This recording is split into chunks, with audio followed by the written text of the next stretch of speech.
Regan Slaymaker for Not Just Boxing, and I have the pleasure to be joined by super featherweight contender Robert Caswell. Robert, we're down here at Stifford Clays ahead of your massive fight on Top Tier, mate.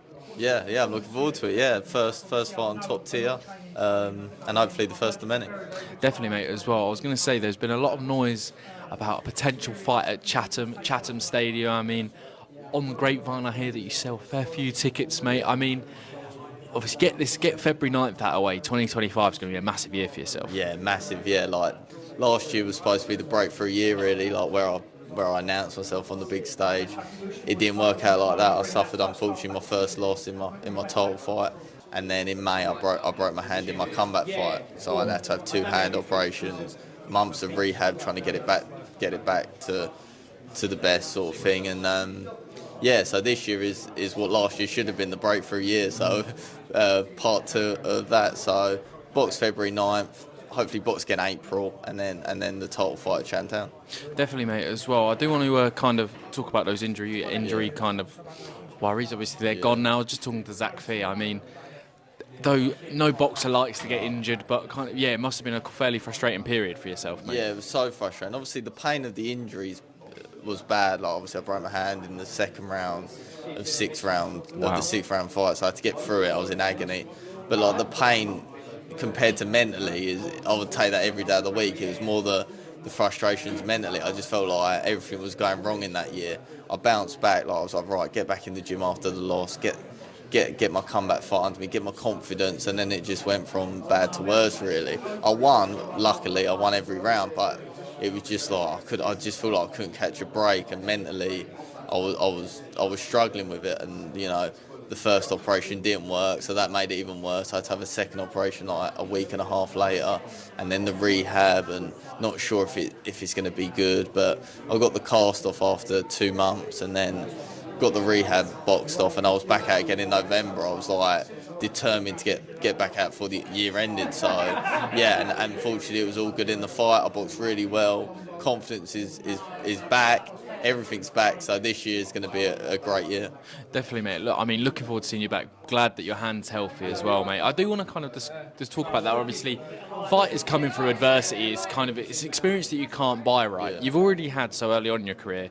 Yeah. I mean, a broken hand in the second round in a 6th rounder. Yeah. I mean, it must give you, to look at the positives, it must give you a little bit of confidence that you've already kind of gone through the worst of boxing already. Yeah. So early on in your career. Yeah, like during it, it's like you think, I can't catch a break, and this is going terrible. But when you look back on it, it's a blessing in disguise, really. Like, even the loss, like, I've learned so much from that loss. Like, I learned more in that loss than I've all my other fights. Like, I've matured so much, like, and now the start of this year, I just feel like everything's clicking into place from the setbacks. Like, I'm sparring the best I've ever sparred in the gym. I'm hitting all the numbers in the gym. Mentally, I'm in a great place. So, like, yeah, it's been a blessing in disguise. I wouldn't want it again, but it's been a blessing in disguise. Yeah. Definitely. Obviously, that loss, it wasn't just a loss, mate. Like, you stepped up to Southern Area level. Obviously, it's not a bad level to lose at. Would kind of a Southern Area title fight be kind of the perfect redemption arc for Chatham Town in the summer? Yeah. Like, I don't want to skip past that. Do you know what I mean? Like, I said up from the start, I want to do it the traditional way, Southern Area, English, British, and that's still the same. The same rules apply. So yeah, Southern Area at the stadium would be a great little story. But if it's another title, it's another title. But yeah, like, Southern Area is not my level. I didn't show how good I was last year. And Webber Kane's a good fighter. He's still unbeaten. And just looking back, it was probably a little bit too early for me. I think it was my ninth fight maybe. So looking back, maybe a little bit too early. But like I've said, it's been a blessing in disguise. I've learnt so much. And yeah, I think you'll see the best of me this year. Well, we're looking forward to seeing it, mate, as well. Yeah, for those that haven't seen you box, and for those that are flocking to the Brentwood Centre on February 9th, Robert, what can people expect? A bit of everything, really. Like, I'm a tall super featherweight. Like, I'm quite big for the weight, so you'll see obviously me keeping it long, boxing, and I'm a smart boxer. But I also like to mix up on the inside. If you watch any of my other fights, I punch to the body really well. Like, I box on the inside quite well as well. So I can do a bit of everything. So yeah, the plan is to box and be smart, but get stuck in and box on the inside as well. Well, look, there's more to be excited about Robert Caswell. So get yourself down to the Brentford Centre on February 9th. I was going to say, mate, you've got Adam Martin in your corner, obviously trainer. I think you said mentioned to me manager as well. Yeah. I mean, he's an experienced guy. Obviously, you're based down at New Era, which is the gym that Adam Booth and H and Charlie B all train out of as well. I mean, talk to me. You're really surrounding yourself with some of the people in boxing that, I mean, you can't get really much better. Some really, really experienced guys down there at New Era. Yeah, the New Era box gym's like a family, really. Like everyone's together. You know, you got, like you said, you've got Adam Martin, my trainer and manager, I've been with since the start of my career.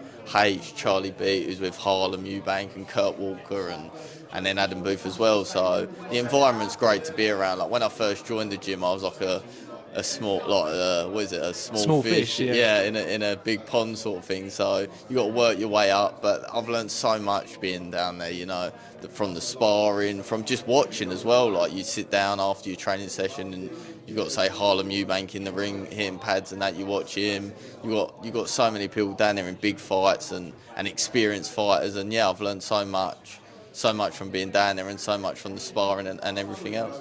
For sure as well, and obviously kind of you're fighting on the zone on February the 9th, but obviously we've discussed that Chatham Town fight.